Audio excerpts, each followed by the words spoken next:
माध्यमातून मराठी भाषिक भक्त समाजास सहज समजावे म्हणून हिंदी भाषेतून मराठी भाषेत रूपांतरित करण्यात आलेला आहे.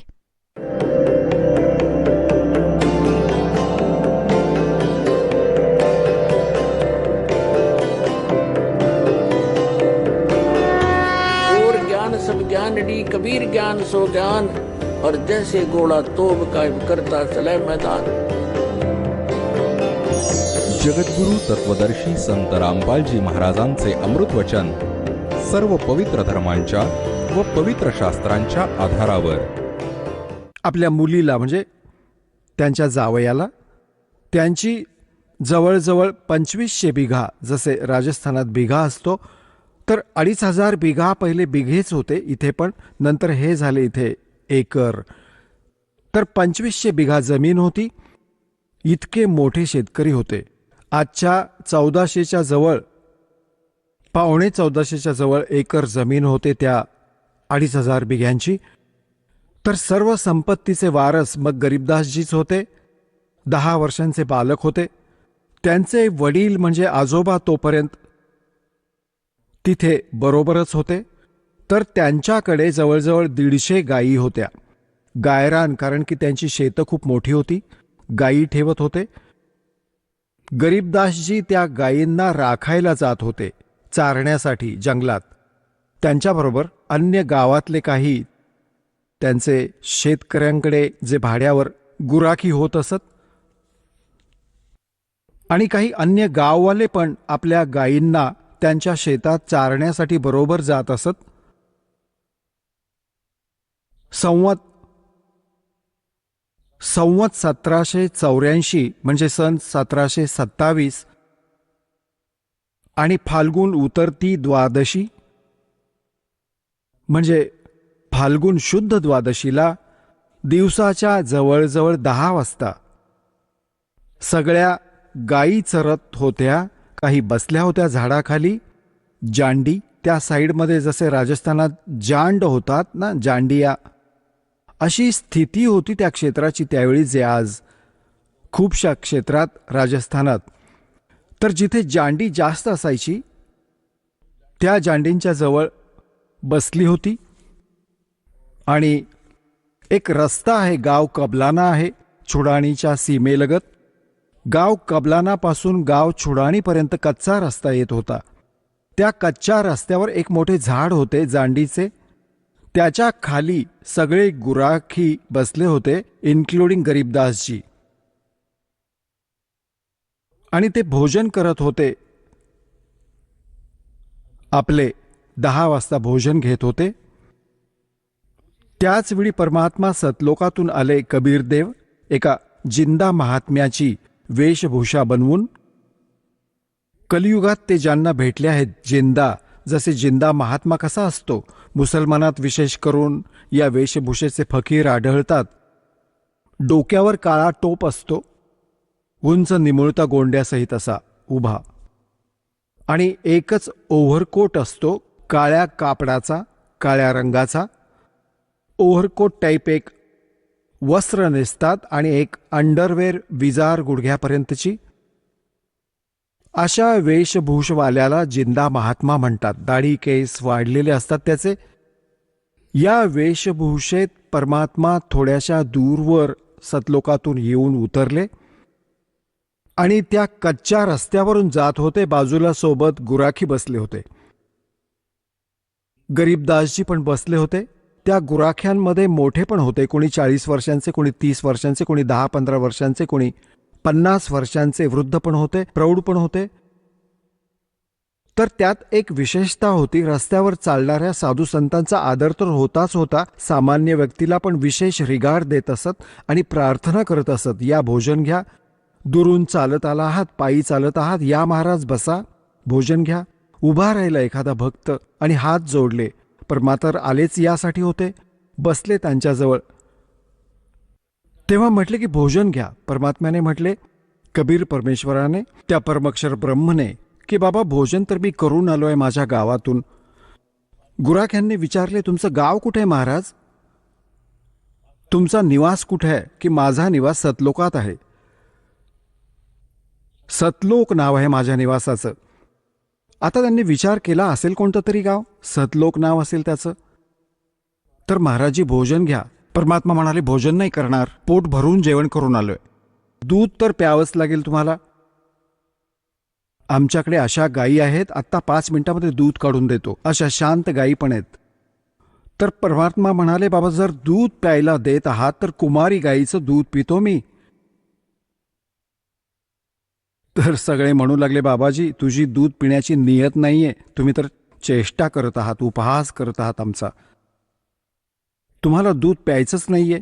परमात्मा म्हणतात, पिऊ इच्छितो, काढा, कुमारी गायीचं दूध पितो मी बाबा. तर गरीबदासजी उभे राहिले. त्यांची प्रिय कालवड होती, जिला अजून बैलाने टच पण नव्हते केले. दूध प्यायचं आईचं तिनं सोडलं होतं.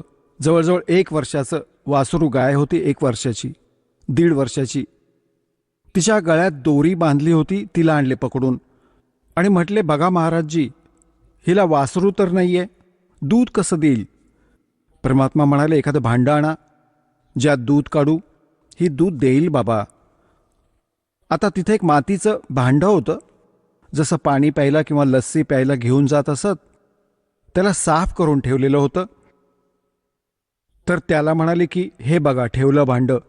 म्हटले त्याला परत धुवा. 1 वेळा चांगल्या तऱ्हेने परत धुतले, साफ केले. हिच्या खाली ठेवा, ह्या कालवडीच्या खाली. गरीबदासजी 10 वर्षांचा मुलगा पहिली तगडी होत असत, पकडून बसले आणि हसत आहेत, बघत आहेत बाबाजी कसे दूध काढतील. आता परमात्म्याने वासरू गायीच्या कमरेवर थाप मारली, लांब लांब आचळ झाले आणि दुधाची धार वाहू लागली. जेव्हा ते पात्र भरले, आपोआप दूध बंद झाले.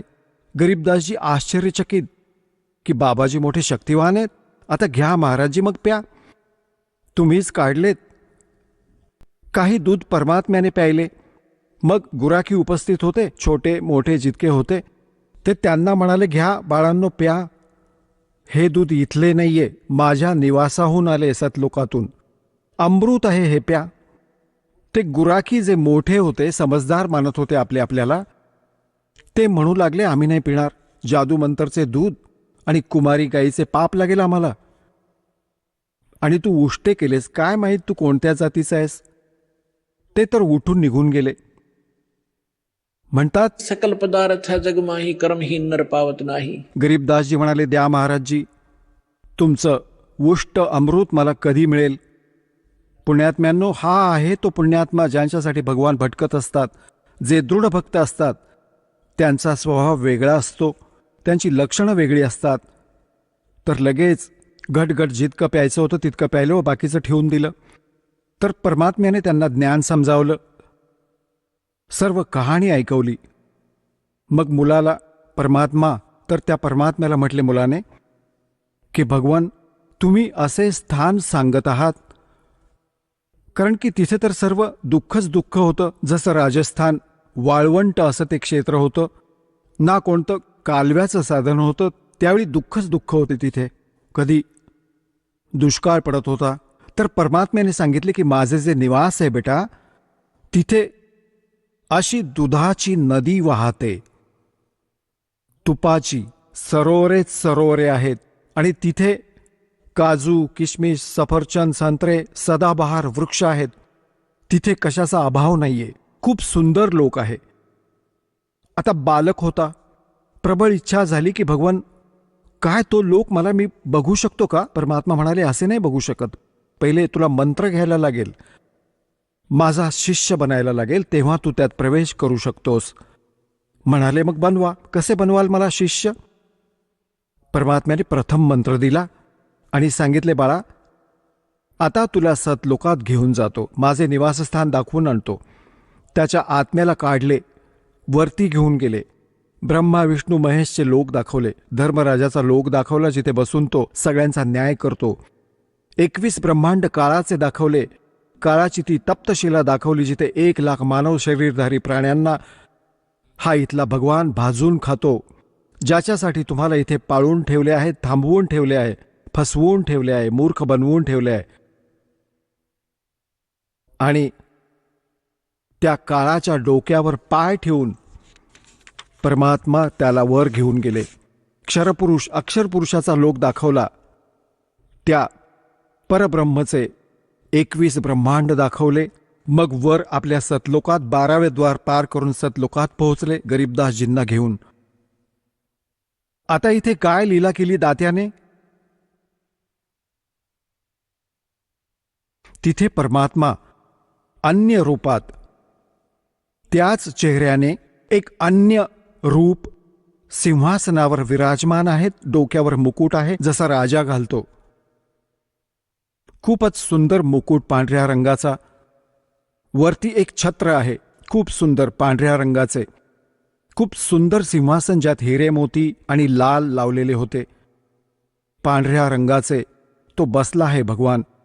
परमात्मा सतलोकात बसलेल्या भगवानाच्या एका रोमकूपात करोड सूर्य करोड चंद्रमा मिळवावेत तितका प्रकाश आहे. तर त्याला साधी दृष्टी नाही बघू शकत, दिव्य दृष्टीनेच त्याला बघू शकतात. गरीबदासजींनी पाहिले की भगवान तर हा आहे मालक, हा बसला आहे तख्तावर आणि खूप मोठा घुमट आहे याचा, जसे मंदिरासारखा एक खूप मोठा घुमट आहे ज्याच्या मधोमध भगवान विराजमान आहेत. आता खालून जे जिंदा महात्म्याच्या रूपात परमेश्वर कबीरजी गेले होते त्यांच्याबरोबर, ते तिथे जाऊन चौऱ्या उचलून आणि सिंहासनावर बसलेल्या भगवानावर चौऱ्या ढळू लागले. गरीबदासजींनी विचार केला की भगवान तर हा आहे आणि हा बाबाजी याचा कोणी नोकर, सेवादार, कोणी यांचा शिष्य वगैरे असेल. इतका विचार करतच होता तितक्यात ते तेजोमय शरीरवाले भगवान उभे राहिले, सिंहासन सोडले आणि करबद्ध होऊन म्हणाले, भगवान ग्रहण करा आपले सिंहासन. आपल्या ॲब्सेन्समध्ये तुम्ही मला इथे बसवून गेला होतात. कबीर साहेब त्यावर विराजमान झाले आणि ते तेजोमय शरीर उठून चौऱ्या ढळू लागले. जसे भगवानावर मुले करतात, शिष्य करतात, गुरुजींवर असे. गरीबदासजींनी विचार केला, अरे हा भगवान आणि चौऱ्या ढळतोय त्याच्यावर, बाबाजींवर. इतक्यात काय झाले की ते तेजोमय शरीर खालून गेलेल्या जिंदा महात्म्याच्या शरीरात सामावले गेले आणि चौऱ्या आपोआप ढळतायत वरती. ह्या लीलेला पाहिल्यानंतर परमात्म्याने ती सगळी कथा ऐकवली. बाबा मी भगवान आहे. गरीबदास मी छुडाणी, मी काशीमध्ये राहिलो 120 वर्ष. धाणक कबीर नाव होते माझे. मी धाणक रूपात राहत होतो, विणकराचे काम करत होतो. साऱ्या सृष्टीला ज्ञान देण्याचा मी प्रयत्न केला, परंतु या खोट्या लोकांनी माझे चालू नाही दिले आणि सगळी मुले अशिक्षित आहेत. गरीबदासजींनी म्हटले, भगवान मला इथेच ठेवा, मी नाही जाणार त्या घाण लोकात. परमात्म्याने म्हटले की बाळा जायला लागेल, तुझे भाऊ बहीण आहेत, त्यांना कोण सांगेल माझा महिमा? माझा साक्षीदार कोण बनेल? तू साक्षीदार हो, मी तुझ्याबरोबर राहीन. कोणती आपत्ती बाळा तुझ्यावर येऊ देणार नाही, तू मंत्र करत राहा. ह्या गोष्टीला ऐकून, म्हणजे ह्या प्रोसेसमध्ये, ह्या साऱ्या घटनाक्रमामध्ये खूप वेळ निघून गेला. तिकडून जे गुराखी होते त्यांनी ते तर सोडून गेले होते, त्याला खूप दूर निघून गेले. 2, 3, 4 तासांनंतर, 5 तासांनंतर त्यांनी पाहिले. तोपर्यंत त्यांच्या लक्षात नाही येऊ दिले परमात्म्याने. त्यांनी म्हटले, अरे त्या मुलीचा मुलगा कुठे आहे? तो त्याचा नंबर आलाय गायी चारायचा. गुराखी काय करत असत? आपली वेळ टर्न लावत असत. 2 तास तू गायींच्या सोबत उभा राहा, आम्ही झोपतो झाडाखाली. तर त्याचा जेव्हा नंबर आला त्याला शोधले की अरे तो कुठे गेला. त्यांना वाटले की बाबाजीच्या जवळ बसला होता. त्याला उठवून बोलावून 2 जण बोलवायला गेले.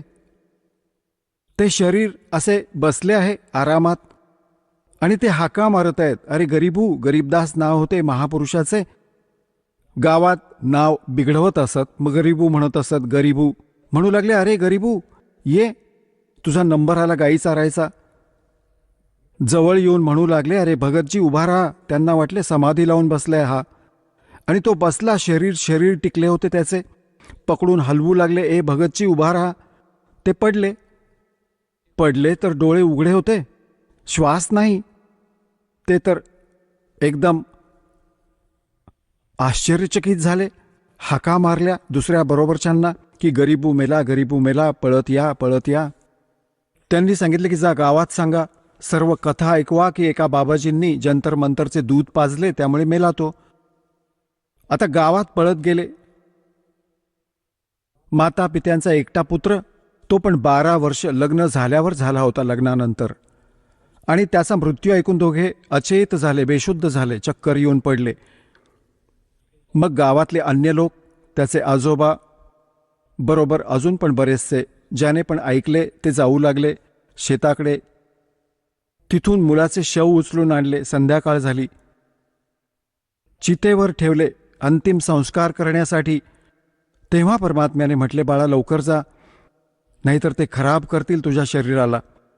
गरीबदासजींना सर्व दाखवले. तिथून सगळे दिसते इथले, अगदी मुंगी पण दिसते चालणारी. तिथे अशी दिव्यदृष्टी मिळते. गरीबदासजींना लगेच सोडले. जा बाळा स्पीडमध्ये. एका सेकंदाच्याही काही अंशात शरीरात आत्म्याने प्रवेश केला गरीबदास साहेबजींना. असे जसे चितेवर बसले होते, जसे बांधून येतात ना, तिरडीवर बांधतात दोरी, कुठे पडू नयेत रस्त्यात, ते जसेच्या तसे ठेवलेच होते. इतक्यात उठले व ते बंधन आपोआप तुटले, मोकळे झाले. आणि उभे राहून 10 वर्षांचा बालक बघतो, तू कुठे आलायस, जसे सरप्राईज होते त्याला. त्याची भाषा बदलली, त्याचे विचार बदलले. वृद्धासारखे बोलू लागला आणि ही वाणी ऐकू लागला. आता ज्याच्याशी पण बोले ही अमरवाणी बोलून बोलत असे. गाववाले ह्या वाणीशी परिचित नव्हते आणि आपले आपण बोलत राहायचे कुठेही उभे राहून. मुलांमध्ये बसायचे, मुलांना ही कहाणी ऐकवायला लागायचे. अलल पंख अनुराग सुन मंडल रथीर, दास गरीब उधारिया सतगुरु मिले कबीर. तर सगळं गाव त्याला म्हणू लागला, मुलगा वेडा झाला, वेडे वाकडे बोलत आहे, याची भाषा समजत नाही, वेडा झाला, मेंटल झाला हा. त्याला वेडा म्हणू लागले गावात. बावळा म्हणतात ना, वेडा, बावळा, त्याला बावळा म्हणू लागले.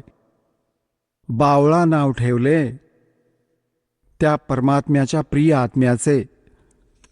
त्या तत्वज्ञानहीन प्राण्यांनी सांगतात, गरीबदास जी को भी बावड़ा बता के कर ले दुनिया सैनी का.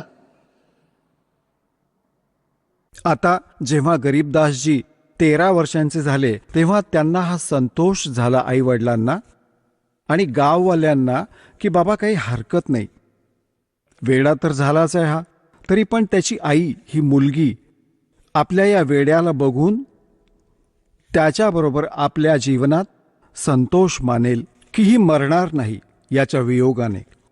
कृपा आहे भगवानाची. जिवंत तर झाला, वेडा झाला तर झाला. यामध्ये 3 वर्ष निघून गेली.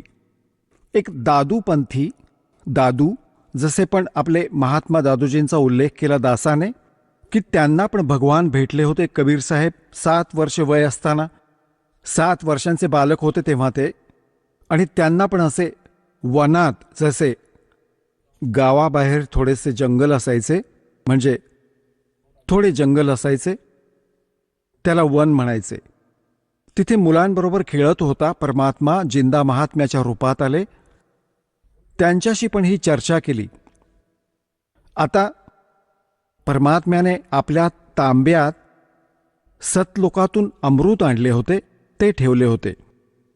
तर बोलता बोलता ज्ञान ऐकू लागले. मुले मोठ्या इंटरेस्टने ऐकू लागली. दादूजींनी म्हटले, हे भगवान, तो लोक कसा आहे तुमचा, काय मी बघू शकतो? म्हटले, हो बाळा बघू शकतो, पण दीक्षा घ्यायला पाहिजे आधी. तर द्या मला दीक्षा. मंत्र ऐकवला. मग त्यानंतर एक पेय पदार्थ पाजायचा असतो, जसे आम्ही तुम्हाला मिसरी व जल पाजतो हे अमृत. अशा प्रकारे भगवानाने काय केले, त्या विड्याच्या पानावर पहिले तर अमृत स्वतः प्यायले, उष्टे केले आणि मग त्यातूनच विड्याच्या पानावर घातले. पान, जवळपास कोणते पानाचे झाड होते त्यावर हे असे घातले की घे बाळा, पिऊन घे. सगळी अन्य मुले पण बसली होती, त्यांना पण सांगितले, घ्या तुम्ही पण घ्या, अमृत आहे हे. ती तर उठून पळून गेली की नको बाबाजी देतोय, कसले पाणी देतोय, उष्टे केले तू. आता त्याने दादू साहेबजींनी, द्या भगवान तुमचे उष्टे कधी मिळेल, ते प्यायले. प्यायल्यानंतर परमात्म्याने म्हटले की तुला दाखवतो सतलोक, हो घेऊन चला. 3 दिवस आणि 3 रात्री दादूजींचे शरीर अचेत राहिले.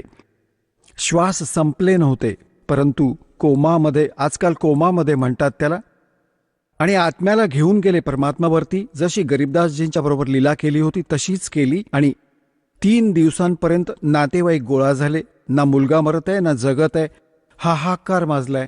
गावाच्या आजूबाजूचे लोक जाणकार जमले. 3ऱ्या दिवशी शुद्ध आली आणि उभा राहून म्हणू लागला, ओहो, कुठे गेले ते भगवान? परमात्मा कुठे आहेत? वेड्यासारखा झाला आणि फिरू लागला इकडे तिकडे. तर कबीर साहेब सांगतात, राम योगी ना जीवे और जीवत बवड़ा हो. रामापासून वेगळे होऊन भगवानाच्या सुखाला पाहून माणूस एकतर जगणार नाही, जगला तर वेडा होईल. तर अशी दया त्या महापुरुषाची झाली. तर दादूसाहेबजी मोठे होत गेले. जेव्हा जेव्हा त्यांनी अमृतवाणी बोलली तिथे त्यांच्या शिष्यांनी लिहिली. दादूसाहेबजींच्या आणि दादूसाहेबजींच्या ग्रंथात विद्यमान आहे ही वाणी.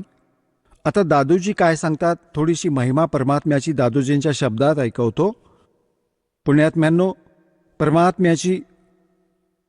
परमात्मा शब्द म्हणताच पाप कमी व्हायला लागतात जीवाचे. परंतु जो परमात्मा आहे त्याला उद्देश बनवून त्याला परमात्मा म्हटले जावे. आता जसे आपण तहसीलदाराला प्रधानमंत्री म्हणू लागलो आणि त्याच्यासमोर ॲप्लिकेशन ठेवले, प्रधानमंत्रींच्या स्तराचं काम आणि त्या तहसीलदाराच्या समोर ठेवलं, जरी प्रधानमंत्री म्हणाले कितीही विनवणी केली तरी तो काम नाही करू शकणार.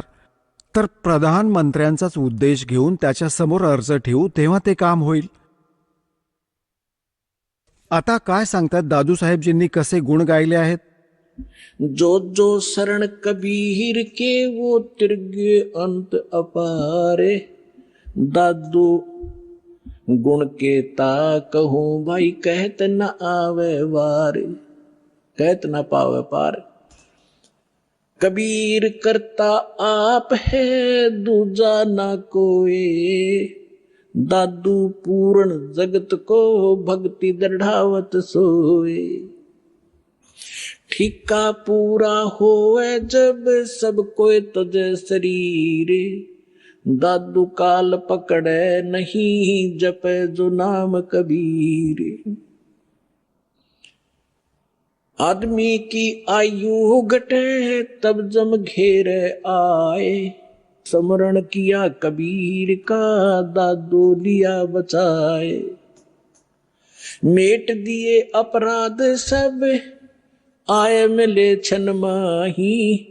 दादू संग ले गए कबीर चरण की छाई. सेवक देव निज चरण का दादू अपना जान. भृंगी सत कबीर ने कीन्या आप समाने. दादू अंतर्गत सदा छन छन सुमरण ध्याने. वारू नाम कबीर पर पल पल मेरे पराणे. सुन सुन साख कबीर की यूं काल नवावे माथे. धन धन तीनों लोक में दादू जोड़े हाथ. केरी नाम कबीर का विखम काल गजराज. दादू भजन प्रताप से ये भाग्य सुनत आवाज. पल एक नाम कबीर का दादू मन चित लाए. अस्थि के असवार को ये स्वान कल ना खाए. सुमरत नाम कबीर का कटे काल की पीर. दादू दिन दिन ऊंचा होए फिर परमानंद सुख सीर. दादू नाम कबीर की जय कोई लेवे ओटे. तिनको कबू लागे नहीं ये काल बज्र की चोटे. और संत सब कूपे हैं केते झरीता नीर. दादू अगम अपार है ये दरिया सत कबीर. अब ही तेरी सब मिटे ये जन्म मरण की पीर. श्वास उश्वास सोमर ले दादू नाम कबीर. कोई सरगुण में रीझ रहा कोई निर्गुण ठहरोवे. दादू गति कबीर की ही मोह से कही ना जावे. दादू नाम कबीर का सुन के कांपे काले. नाम भरोसे जो चले होए नवा का वाले. जिनमो को निज नाम दिया सोए सतगुर हमारे, दादू दूसरा कोई नहीं ये कबीर सिरजनहारे। आता काय सांगितले दादोजींनी? कारण की गरीबदासजींचा महिमा चालू आहे, थोडीशी यासाठी हिंट द्यावी लागेल. याच्या पुढे लिंक आहे याची. दादू साहेबजी काय सांगतात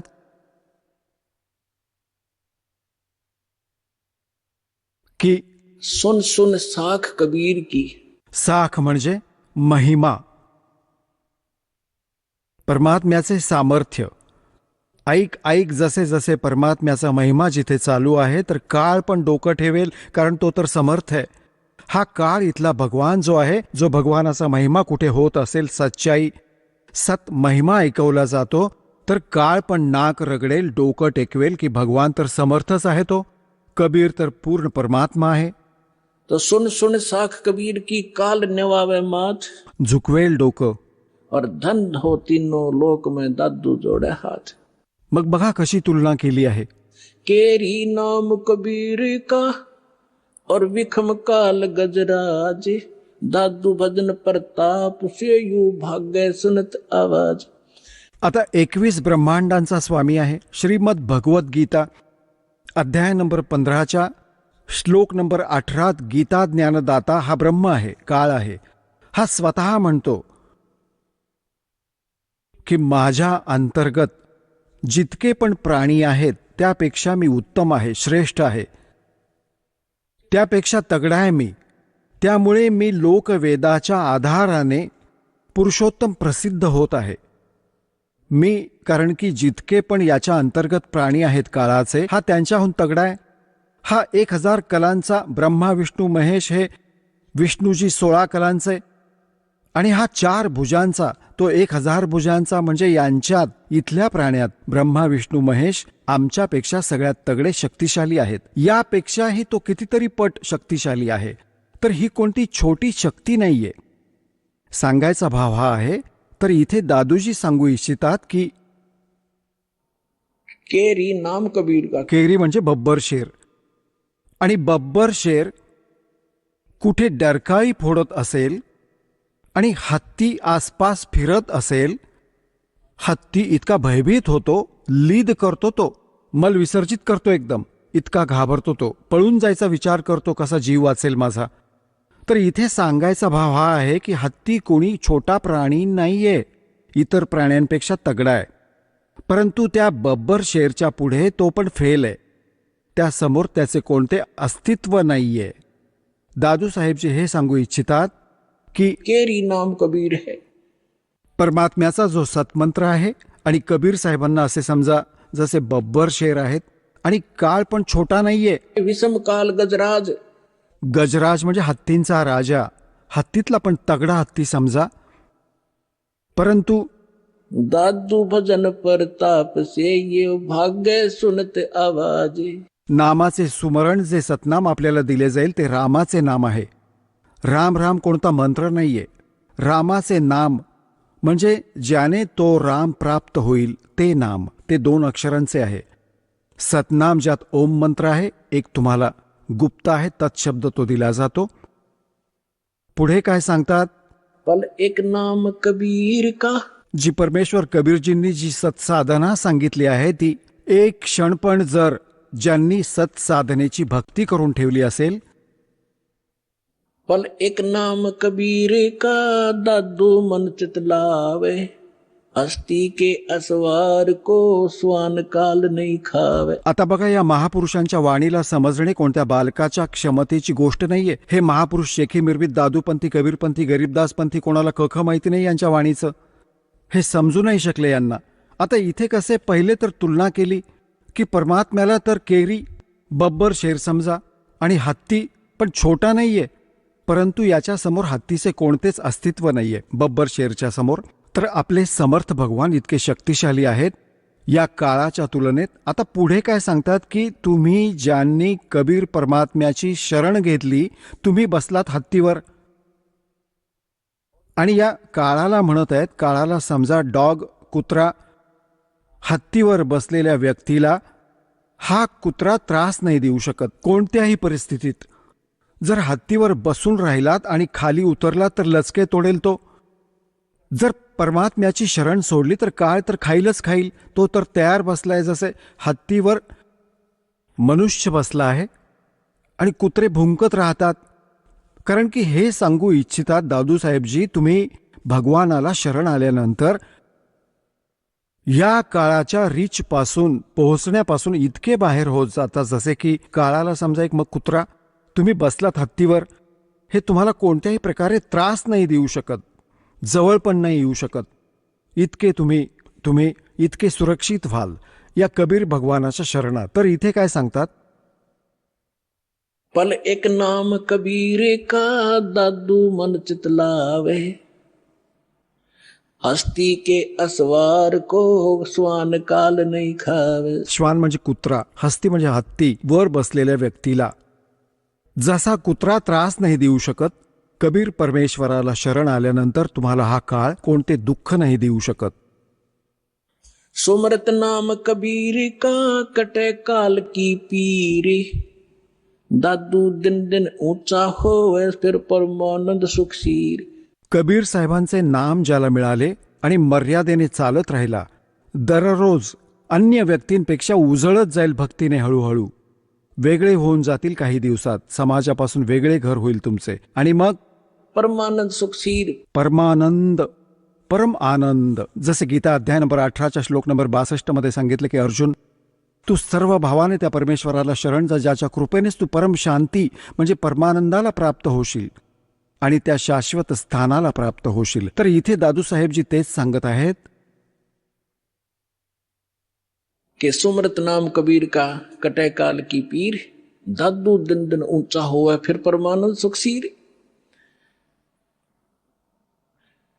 दादू नाम कबीर की जय कोई लेवे ओटे, तिनको कबू लागे नहीं ये काल कर्म की चोटे. काळाचे वज्र, जसा कोणाचा मुलगा मारला, कोणाची मुलगी विधवा केली, कोणाचा पाय कापला, कोणाला कॅन्सर झाला, सांगतात की हे काळाचे वज्र आहेत, हे काळाचे सुरे आहेत, हत्यार आहेत. हे तुम्हाला त्रास देण्यासाठी सांगतात की काळाच्या वज्राची जखम तुमच्यावर परिणाम नाही करणार, तुम्ही इतके सुरक्षित व्हाल. और संत सब कूप केते दरिता नीरे, दादू अगम अपार है वो दरिया सत कबीर. महापुरुषांची वाणी बघा पुण्यात्म्यांनो, गदगद आत्मा होऊन जातो. आता ज्यांना हे नकली आचार्य व शंकराचार्य व मंडलेश्वर महर्षी असे म्हणायचे की ते तर न शिकलेले होते, अशिक्षित होते, मूर्खांची भाषा आहे त्यांच्या ग्रंथात, यात कशी वेगळी तुलना केली आहे की और संत सब कूप हैं. जसे दासाने परमात्म्याची परिभाषा सांगितली, तहसीलदार पण साहेब आहे, त्याची जितकी शक्ती आहे तितकाच मालक आहे. डेप्युटी कमिशनर, कमिशनर पण साहेब आहे, मंत्री, प्रधानमंत्री, मुख्यमंत्री हे सगळे साहेब आहेत. तर इथे हीच तुलना केली आहे की दुसरे संत, जसे तुम्ही ऐकता की त्या गावात एक बाबा होता, त्याने असे केले, एकाने असे केले, छोटे मोठे सांगतात, हे पण आपली शक्ती ठेवतात, परंतु ते कंप्लीट नाहीयेत, त्याने सर्व लाभ नाही होऊ शकत. तुमची तहसीलदाराशी मित्रता आहे तर एक रजिस्ट्री करू शकता, वर्ष, 6 महिने, 2 वर्ष, 10 वर्ष, 50 वर्षात एकच काम करून घेऊ शकाल बाकी. आणि समर्थाला शरण जाल तर किती सगळी कामे होत जातील तुमची. अशा प्रकारे काय सांगतात, और संत सब कूप है. अजून संत पण तुम्ही जसे सांगता, ज्यात जसे कुणी विष्णूचे पुजारी आहेत आणि त्याने विष्णूची भक्ती करून काही शक्ती संग्रह केला, तर त्यातून वाटू शकतो की थोडाफार आराम देईल तो, परंतु दोघे नरकात लास्टमध्ये, शिष्य पण गुरु पण. तर इथे सांगतात और संत सब कूप है. दुसऱ्या महात्म्यांना समजा ते तर एक विहीर आहेत. विहीर तर प्यायला देण्याचं काम करते, सिंचनामध्ये नाही पुरेशी होऊ शकत. काय असतं, 1-2 थोडीफार बिघाभर जमीन पूर्ण दिवसात सिंचन केली तर सफिशियंट नाहीये. आणि म्हणतात झरिता नीर म्हणजे कोणत्या झऱ्यातून वाहत आहे, छोटा मोठा ओढा आहे, तो पण कंप्लीट आराम नाही देऊ शकत त्या क्षेत्राला. आता इथे सांगू इच्छितात दादूसाहेबजी की दादू अगम अपार है वो दरिया सत कबीर. दर्या, होय होय, नदी, जिच्यात पाण्याची काही कमी नाही, त्यातून विहिरी बनवा, नाले पण काढा, कालवे पण काढा, आंघोळ पण करा, धुणे करा, सिंचन करा, तरी पण अजून पाणी राहील. तर अशी समर्थता सांगितली आहे कबीर भगवानांची, परमेश्वराची. आदरणीय दादू साहेबजींनी और संत सब कूपे हैं केते झरीता नीर, दादू अगम अपार है वो दरिया सत्य कबीर. मग काय सांगतात? अब ही तेरी सब मिटाए जन्म मरण की पीर, श्वास उश्वास सुमर ले दादू नाम कबीर. हे कबीर नाही सुमरण करायचे, ते सतनाम आहे जे तुम्हाला दिले जाते, मग सारनाम दिले जाईल. याचा श्वास जो कबीरजींचा मंत्र आहे तो सुमरण करायचा आहे. श्वास उश्वास से सुमर ले दादू नाम कबीर. दादू नाम कबीर का सुन के कापे काले, नाम भरोसे नर चले होए नवा का बाड़. कबीर साहेबांचा जो मंत्र आहे याचे सुमरण करत रहा, काळ तुमचे काही वाकडे नाही करू शकणार. जिन को निज नाम दिया सोए सतगुरु हमारे, दादू दूसरा कोई नहीं ये कबीर सर्जनहार. तर आता दासजी तुम्हाला गरीबदास साहेबांची कथा ऐकू इच्छित होता. आता जसे गरीबदासजींची कथा ऐकवत आहे त्याला पुढे नेऊ. आता जसे नानक साहेबजींना परमात्मा भेटले होते जिंदा महात्म्याच्या रूपात, सचखंडातून आले होते. नानक साहेबजी सुलतानपूर नावाचे एक नगर आहे, शहर आहे. तिथे एक राजा होता, नवाब होता, त्याच्याकडे नोकरी करत होते खजिन्यामध्ये. आणि इथे ते प्रतिदिन नदीवर स्नान करायला जात असत. एक जवळच नदी वाहत होती, बेई नदी म्हणतात, बेई. त्यात स्नान करायला जात असत. तिथे परमात्मा आले होते जिंदा महात्म्याच्या रूपात. त्यांच्यात खूप ज्ञान चर्चा गोष्टी झाल्या. पहिले नानकजींनी आपले ज्ञान सांगितले, मग परमात्म्याने सांगितले. नानक साहेबजींनी सांगितले की आता मी डोळ्यांनी पाहीन, तेव्हा बाबाजी तुझी गोष्ट मानीन. परमात्मा म्हणाले ठीक आहे. आता तर नानक साहेबजी म्हणाले की मी या दर्यात लपीन, मला शोधा.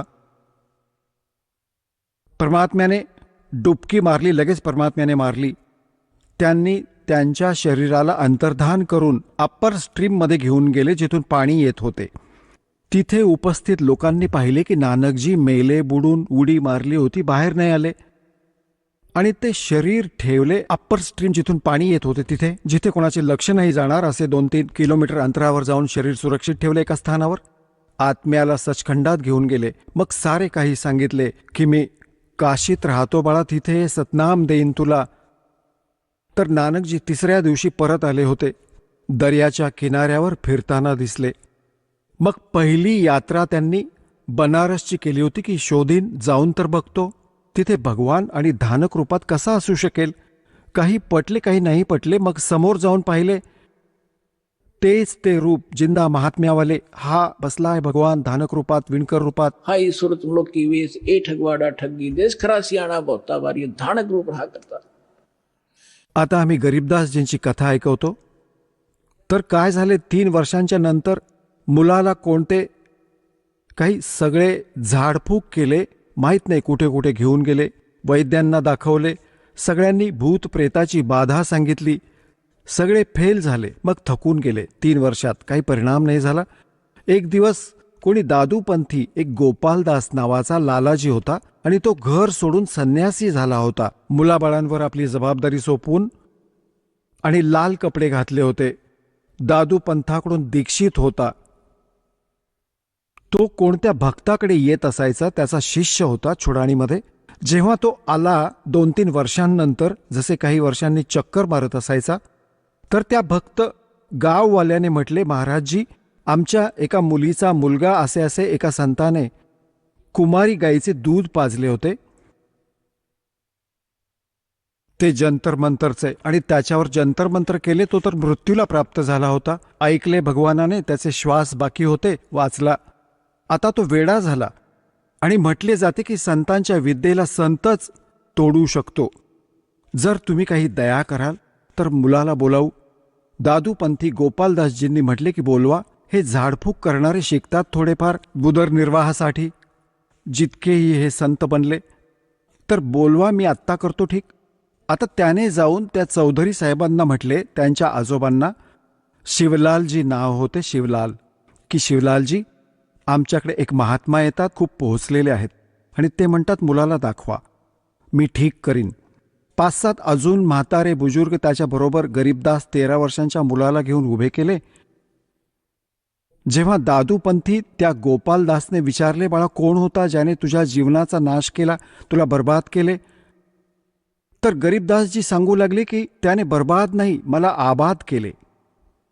अलल पंख अनुराग है सुन मुंडर थीरे, दास गरीब उधार दिया मोय सतगुरु मिले कबीर.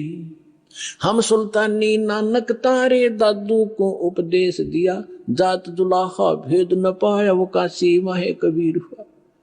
जेव्हा ही वाणी दादू त्या परमेश्वराच्या प्रिय आत्म्याने गरीबदासजींनी म्हटली, तो 62 वर्षांचा महात्मा होता, 62-65 वर्षांचा.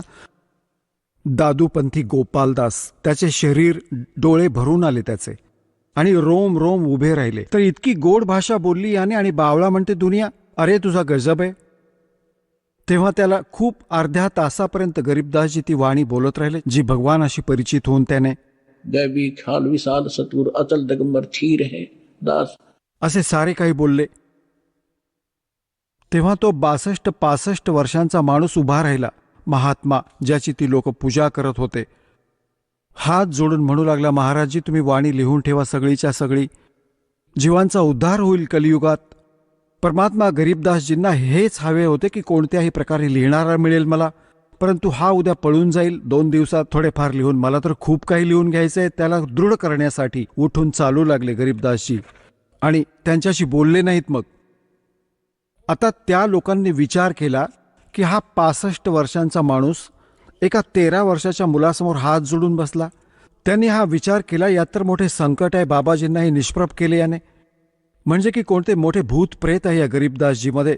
65 वर्षांचा बाबा पण हात जोडून उभा आहे याच्यासमोर, तर काय म्हणायचं याला. आता ते तर आपल्या घरी निघून गेले. गरीबदासजी चालू लागले शेताकडे, जंगलाच्या साईडला, आणि ते दादूपंथी महात्मा पण बरोबर जात होते. पुढे तर अमरवाणी आहे, गजबवाणी आहे, कारण तो परिचित होता संतांच्या वाणीशी. दादूशीही परिचित होता की त्यांना कोणी संत भेटले होते जिंदा महात्म्याच्या रूपात. दादूपंथी हे नाही मानत की कबीर काशीवाले भेटले होते आणि त्यांनी सरळपणे लिहून ठेवलंय आपल्या ग्रंथात. या सगळ्यांच्या बुद्धीवर दगड पडले आहेत. 3ऱ्या दिवशी गरीबदासजींनी म्हटले की बाबाजी म्हणणे ऐक, जर सगळे लिहिणार असशील, जितके मी लिहायला सांगेन तर मी लिहायला सांगेन, नाहीतर जा तुझ्या घरी. त्यांनी म्हटले त्या दादूपंथीने गोपालदासजींनी की महाराजजी मी तर केव्हाचा घरातून फ्री झालोय, मला तर काही काम नाही राहिले आणि हे परमार्थाचे काम, सेवा मला मिळाली तर यापेक्षा कोणतं माझ्यासाठी काम नाही, परमार्थ नाही. तर गरीबदासजींचा एक, त्यांच्याच आजोबांची एक बोराची बाग होती, बोरे, बडबेरी म्हणतात.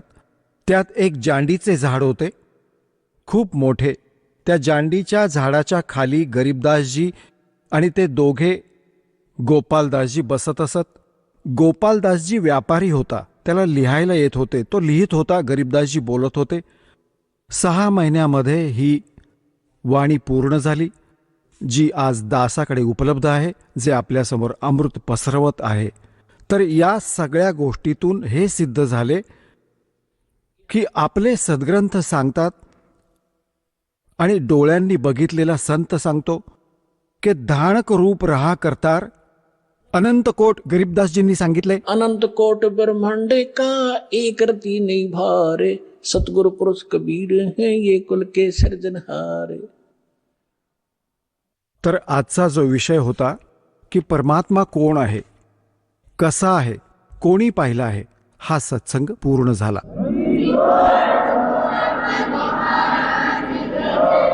चला आता आपण त्या श्रद्धाळूंचे अनुभव जाणून घेऊयात, ज्यांनी जगद्गुरू तत्वदर्शी संत रामपालजी महाराजांकडून दीक्षा प्राप्त केलेली आहे, तसेच त्यांच्याद्वारा सांगितलेल्या भक्ती मार्गावर चालत आहेत. नमस्कार. नमस्कार. आपलं नाव? चेतन दशरथ शेंडे. आपण कुठून आलात? मी द्वारकानगर, नागपूर, महाराष्ट्र. आपला व्यवसाय काय आहे? सर, माझं ट्रान्सपोर्टचा व्यवसाय आहे. संत रामपालजी महाराजांची गुरुदीक्षा आपण कधी घेतली? 17 जुलै 2010ला मी संत रामपालजी महाराजांकडून नामदीक्षा घेतली. संत रामपालजी महाराजांची गुरुदीक्षा घेण्याअगोदर आपण व आपला परिवार कोणती भक्ती साधना करत होतात? ह्याच्या आधी बालपणापासूनच घरी ब्रह्मा विष्णू महेश आणि सर्व देवी देवतांची भक्ती परिवारामध्ये होती. सोबतच मला भजनांचा खूप आनंद होता. तर मी भजन मंडळीमध्ये मी त्याच्यामध्ये जायचो आणि मला भजनांचा खूप आनंद वाटत होता. त्यामध्ये मला तुकडोजी महाराज, ज्ञानेश्वर माऊली यांचे अभंग खूप आवडायचे आणि यांच्या अभंगांमधून मला बराचसा म्हणजे खूप असं ज्ञान मिळत होतं आणि प्रश्नही निर्माण होत होते. जसं तुकडोजी महाराज म्हणायचे, मातीचा देव त्याला पाण्याचा भेव, लाकडाचा देव त्याला अग्नीचा भेव, देव अशानं भेटायचा नाव, देव बाजारचा भाजीपाला नाही हो. परंतु प्रश्न निर्माण व्हायचे. गणपतीची मूर्ती बसवली आणि त्याच्यासमोरच आम्ही हे भजन म्हणायचो आणि तुकडोजी महाराज सांगते की मातीचे देव त्याला पाण्याचा भेव. मग प्रश्न निर्माण व्हायचे, हे कसं, संत काय सांगत आहे?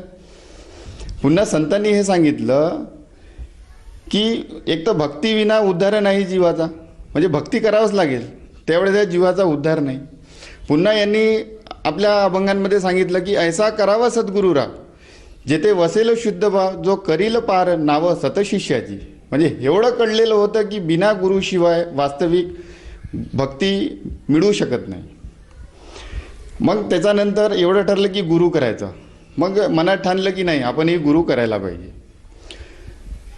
मग बऱ्याचशा संतांचे मग सत्संग ऐकले.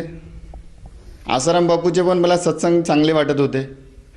मग ते काय गुरुदीक्षा देतात, काय देतात, मी त्याची चौकशी केली. तर मला कळलं की ते हरिराम हरे कृष्ण असे काही मंत्र देतात. मग त्याच्यात मला समाधान नाही वाटलं. त्याच्यानंतर मी सुधांशू महाराज यांचे पण सत्संग ऐकत होतो टी व्हीवरती. ते फक्त शंकराविषयी विशेष सांगत होते, पण त्याच्यातही मला समाधान नाही झाला. तसंच मग मी दरवर्षी शिर्डीला जायचो, गजानन महाराज, तसंच पंढरपूरला जायचो.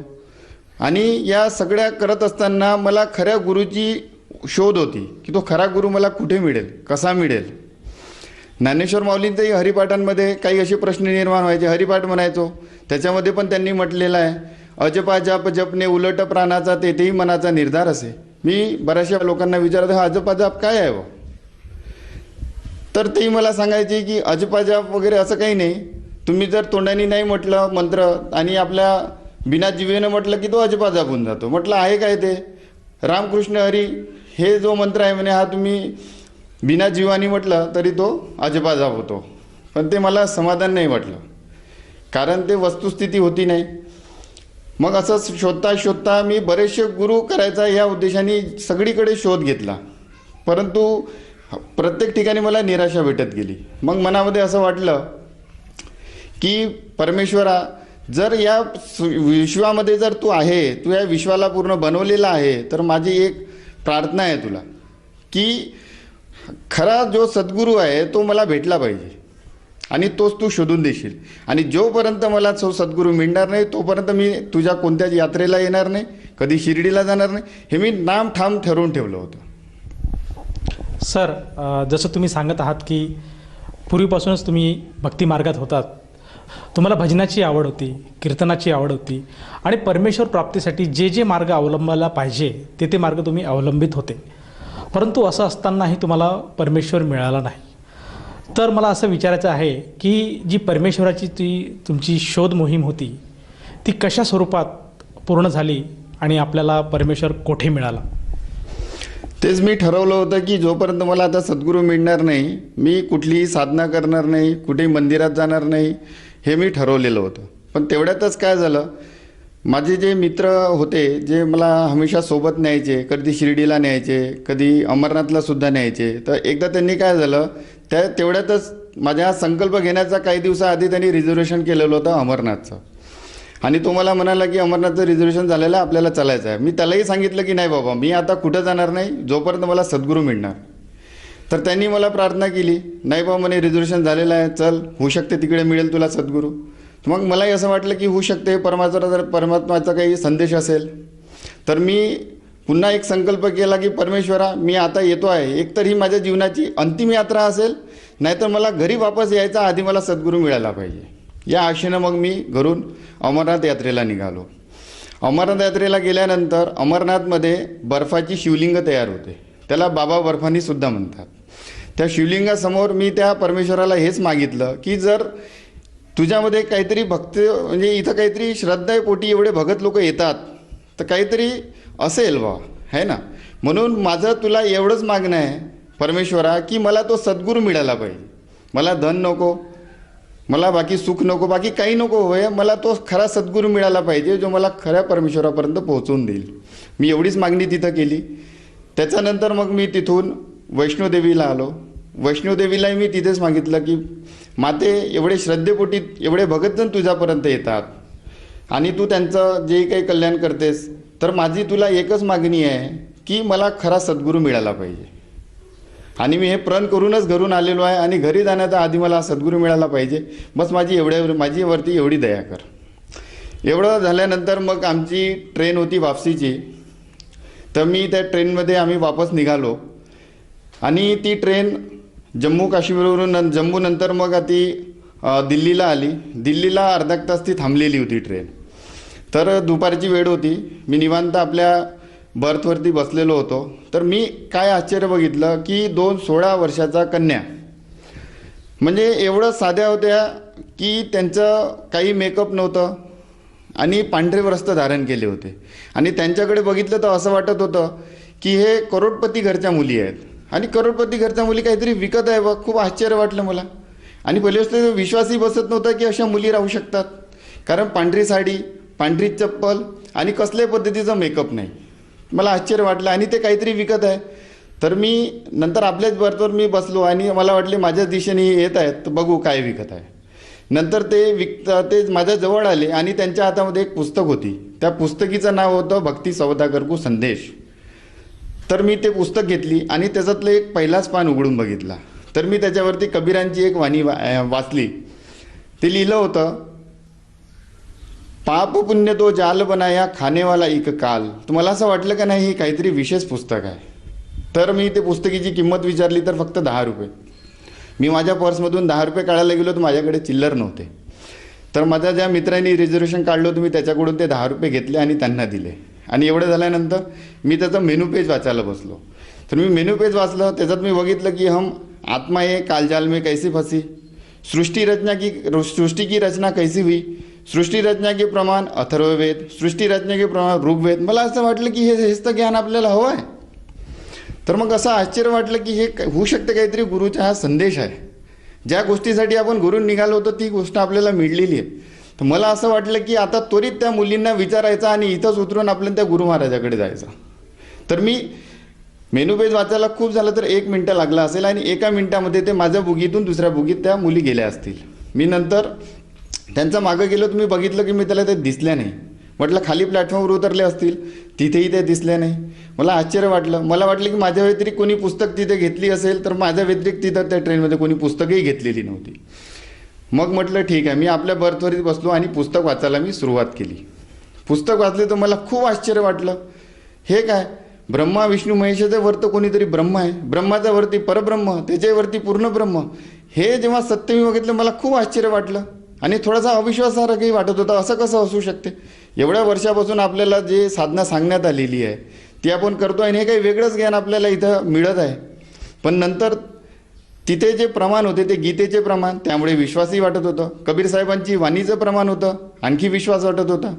तसंच 15व्या अध्यायामध्ये तिथे विश्लेषण दिलं होतं की हा एक संसाररूपी वृक्ष आहे आणि हा उलटा बीजा हुआ वृक्ष आहे आणि त्याची जे जड आहे तो हा पूर्ण ब्रह्म आहे, जो तना आहे हा परब्रह्म आहे, त्याची जे छोटी डार निघाली हा क्षरपुरुष आहे आणि त्याच्यानंतर ब्रह्मा विष्णू महेश आणि नंतर हा 5 रूप संसार आहे. कबीरांची वाणी सुद्धा होती तिथे, अक्षर पुरुष के पेड़ आहे, निरंजन वाकी डार, तीनो देवा शाखा आहे भी 5 रूप संसार. म्हणून विश्वासही वाटत होता. असं करता करता मी सतत ती पुस्तक वाचली आणि सकाळचे 4 वाजले, भोपाळला ट्रेन पोहोचली होती. 4 वाजेपर्यंत मी कंटिन्यू ती पुस्तक वाचली. त्याच्यानंतर नागपूरला पोहोचलो. नागपूरला 10-10:30ला ती ट्रेन पोहोचली. नागपूरला पोहोचताबरोबर बसमध्ये बसलो, घरी आलो. घरी येताबरोबर मी गीता उघडून बघितली. पटकन गीता उघडली आणि मी बघितलं की तिथे 15व्या अध्यायामध्ये खरंच असं आहे का, तर तसंच बघितलं. तिथं लिहिलं होतं ऊर्ध्व मूलं मधुशाखम. मला खूप आश्चर्य वाटलं की परमेश्वरा एवढं अनमोल ज्ञान हे कुठं लपलेलं होतं. मला खूप आनंद झाला आणि नंतर त्या पुस्तकीवरचे जे दिलेले नंबर होते तिथे मी संपर्क केला आणि त्यांना कॉल केलं आणि मग त्यांनी मला सांगितले की बरवाला या ठिकाणी हरियाणामध्ये बरवाला हा एक आश्रम आहे, इथे गुरुजी नामदीक्षा देतात. आणि मग मी तिथे जाऊन मी नामदीक्षा घेतली. सर, जसं तुम्ही सांगत आहात की संत रामपालजी महाराजांचे लिखित जे पुस्तक आपण वाचलं, त्या पुस्तकातनं आपल्याला जो एक संदेश मिळाला की परमेश्वर कोण आहे आणि सद्भक्ती काय आहे, आणि त्या संदेशाद्वारे आपण संत रामपालजी महाराजांची गुरुदीक्षा घेतली. तर या गुरुदीक्षे घेतल्यानंतर ही गुरुदीक्षा आपण जेव्हा स्वीकारली आणि सतसाधना केली, त्यामुळे आपल्याला व आपल्या परिवाराला काय काय लाभ प्राप्त झालेत? ही गुरुदीक्षा घेतल्यानंतर मी घरी सगळ्यांना सांगितलं की ही वास्तविक गुरुभक्ती ही अशी आहे आणि संत रामपालजी महाराज हे तत्वदर्शी संत आहेत. सगळ्या सद्ग्रंथामधून हे वास्तविक सांगतात की तो पूर्ण ब्रह्म, तो परमेश्वर कोण आहे. मी घरच्यांना सांगितलं पण घरचे काही ऐकायला माझे तयारच नव्हते, कारण ते ऑलरेडी पारंपरिक भक्तीमध्ये रंगलेले होते. त्यांनीसुद्धा गुरु केलेले होते इतरांना, तर ते हे गोष्ट माझी ऐकायलाच तयार नव्हते. तर मी मग हळूहळू त्यांना गुरुजीचे सत्संग ऐकायला लावले. काही दिवसांनी मग त्यांनीसुद्धा नामदीक्षा घेतली. त्याच्यानंतर बरेचशा संतांचे जे प्रश्न जे मला त्यावेळेस निर्माण व्हायचे त्याच्या उलगडा झाला जेव्हा गुरुजींकडून मी नामदीक्षा घेतली. तशाच प्रकारे जसं ज्ञानेश्वर माऊलींनीसुद्धा मुक्ताबाई एक सनद अशी एक पुस्तक आहे, ती मी वाचली होती. त्याच्यामध्ये त्यांनी म्हटलेलं आहे की हेची गृह्य ज्ञान नामदेवा लाभले कबीराने कथिले चारियुगी. म्हणजे तेव्हा असं आश्चर्य वाटत होतं की बघा हे कितीतरी अनमोल म्हणजे ज्ञान हे ऑलरेडी आपल्या संतांनीसुद्धा सांगून ठेवलेलं आहे. तर मग अशा प्रकारे मग याच्यामुळे मला खूप लाभ झाला भक्तीमध्ये. आणि सगळ्यात महत्त्वाचं म्हणजे मला तो पूर्ण परमेश्वर मिळाला आणि तो मार्ग मिळाला ज्या मार्गामुळे मला मोक्ष प्राप्त होईल. सर, जसं तुम्ही सांगत आहात की संत रामपालजी महाराजांच्या साधनेमुळे आपल्याला तत्त्वज्ञान कळालं आणि मुक्तीचा मार्ग मिळाला. तर या अनुषंगाने आपले जे सहकारी आहेत किंवा जो मित्रपरिवार आहे, तसेच जे श्रोतावर्ग आज आपल्याला बघत आहेत, त्यांना आपण काय संदेश द्याल? संदेश तर नाही, पण मी सगळ्या भक्त समुदायाला मी प्रार्थना करू शकतो आणि सगळ्या समाज भावबंधांना माझी प्रार्थना आहे की संत रामपालजी महाराज यांनी 6 शास्त्र 18 पुराण, 4 वेद, भागवत गीता, कुराण शरीफ, बायबल या सर्व सद्ग्रंथामध्ये प्रमाणित करून सांगितलेलं आहे who is God, Kabir is God. हे सगळं शास्त्रांमध्ये त्यांनी प्रमाणित ज्ञान करून सांगितलेलं आहे. म्हणून आता हे जे जीवन आहे हे आपलं उन्हा नको होऊ द्या, याला वाया नको जाऊ द्या आणि त्वरित जेवढ्यात लवकरात लवकर होईल तुम्ही संत रामपालजी महाराजांच्या शरणमध्ये येऊन त्या पूर्ण परमेश्वराची भक्ती करा, हीच माझी सगळ्या भावांना प्रार्थना आहे. सर, जर कोण्या व्यक्तीला संत रामपालजी महाराजांची नामदीक्षा किंवा गुरुमंत्र घ्यावायचा असेल तर ती व्यक्ती गुरुदीक्षा कशी घेऊ शकेल? बऱ्याचशा चॅनलवरती गुरुजींचे सत्संग येत असतात. त्या सत्संगामध्ये खाली नाम म्हणजे मोबाईल नंबर तिथे पट्टीवरती येत असतात. त्या मोबाईल नंबरवरती संपर्क करून आपल्या जवळचा नामदान केंद्राचा पत्ता आपण घेऊ शकतो आणि तिथून आपल्याला निशुल्क नामदान मिळेल, तिथून नामदान घ्यावे. धन्यवाद. सत साहेब.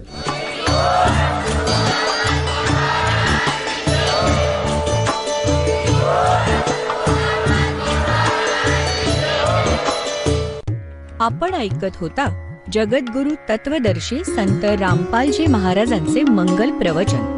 निशुल्क नामदीक्षा प्राप्त करण्यासाठी आणि अधिक माहितीसाठी संपर्क करा 7030303951 7030303952. आमची वेबसाईट आहे www.jagadgururampalji.org. सर्व पवित्र धर्मांच्या व पवित्र शास्त्रांवर आधारित प्रमाणित अनमोल पुस्तक ज्ञानगंगा किंवा जगण्याचा मार्ग यापैकी कोणतेही एक पुस्तक निशुल्क मागवण्यासाठी आम्हाला आपले पूर्ण नाव, पूर्ण पत्ता, पिनकोड सहित आणि फोन नंबर लिहून 7030303951 7030303952 नंबरवर SMS करू शकता किंवा आम्हाला 7030303950 नंबरवर व्हॉट्सअप देखील करू